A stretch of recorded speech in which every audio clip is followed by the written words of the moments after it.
scratch your eyes. You really witnessed one of the most incredible 48 hours of college baseball ever. And Mississippi State was the team that did it. Going into Saturday, the Bulldogs had to win 4 games in 2 days to advance to a super regional. Mission accomplished.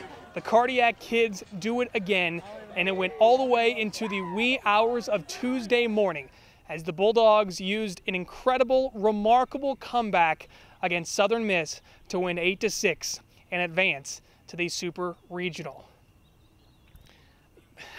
What more can you say? Just incredible. Just beyond belief what this team continues to do game in and game out. They were cast aside, given a 6.8% chance to win this regional after losing to South Alabama. You had the rain delay on Saturday. You got to win 2 games on Sunday, 2 games on Monday, away from home, everything against you, and yet the Bulldogs still able to do it, still able to advance to the super regional. The celebration was fantastic. Andy Cannizzaro jumping in and having a blast with the guys.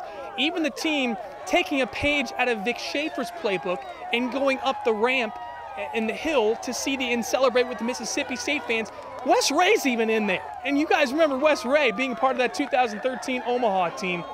He was celebrating as if he was a part of this team right now. Just a remarkable, phenomenal journey to get to this point as the Bulldogs are one of the 16 teams remaining in the 2017 NCAA baseball tournament.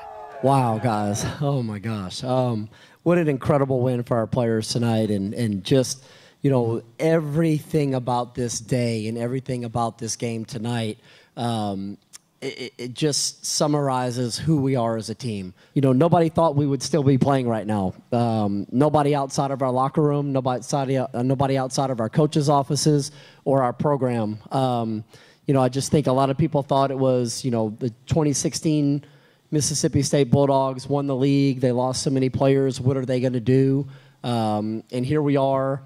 Alive in the NCAA tournament, going to the super regionals. It's a really hard game. I was joking with Coach about that earlier in the game, asking him if he'd ever been frustrated when he played, because I thought it was just me. But it's obviously a frustrating game. It's made to be a frustrating game, and just the more you can grind through it, the more you can trust yourself, the better off you'll be. It's tough to have your back against the wall like that, and you don't know if it's going to be your last day wearing a Mississippi State shirt, jersey, but. It's awesome, and, we pushed through it, and, I get to wear it for at least 2 more games now. On the other end of the spectrum, Southern Miss was oh so close to advancing to a super regional. Had it right there. You lose game 1, 8-1, okay, you come back, you had that great first inning, but ultimately the Golden Eagles just couldn't hang on late even after belting a couple solo home runs. But 50 wins in a season is fantastic. A loss to Mississippi State, losing at a home regional, does not take away the fact this team won 50 games this year. Even though the Golden Eagles were somber after the game, still they had a chance to cherish and enjoy where they've gotten to at this point.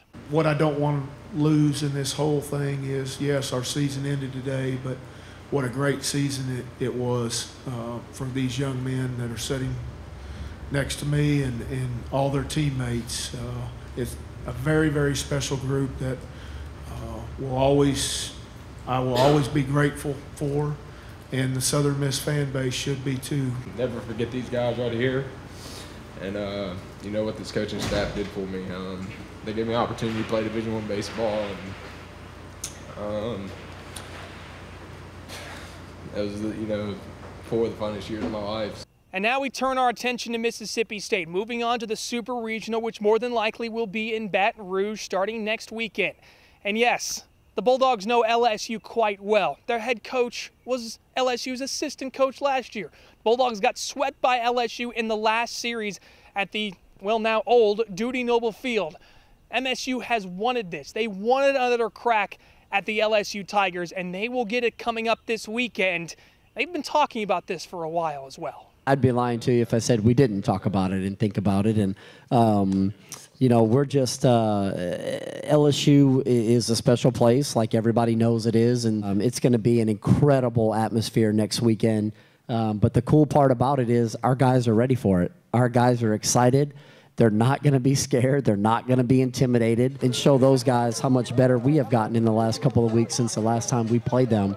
I know these two guys over here are pretty fired up about it. So we will await and see when the Mississippi State LSU series will begin. It will most definitely be in Baton Rouge. The NCAA has not officially announced that yet, but they do give the overall seed the super regional hosting abilities. So just it's pretty incredible what's happening. It's just everything that Mississippi State has been through, all of the injuries, all of the adversity, and the fact that they were able to get here on the road in Hattiesburg and advance to a super regional.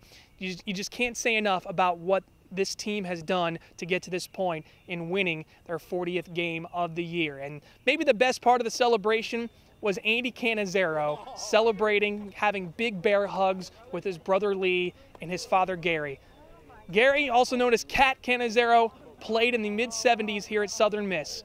He was wearing his maroon Mississippi State hat, celebrating as if he was a part of his son's coaching staff at Mississippi State. For one final time, reporting here in Hattiesburg, Robby Donoho for WCBI Sports, and we hope you have a great rest of your morning.